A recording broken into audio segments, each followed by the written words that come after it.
અંજાર સરહદ news breaking Anjar Ganga નાકા બહાર ગ્રામીણ બેંકની નીચે એક પ્લસર બાઇકમાં અચાનક આગ લાગતા અફડાતફડી મચી જવા પામી હતી.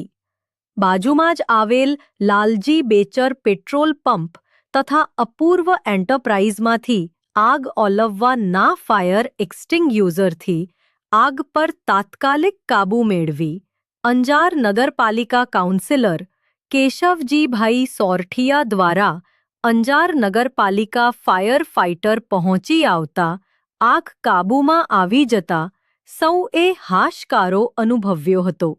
રિપોર્ટ બળદેવપુરી ગોસ્વામી, સરહદ ન્યૂઝ, અંજાર, કચ્છ.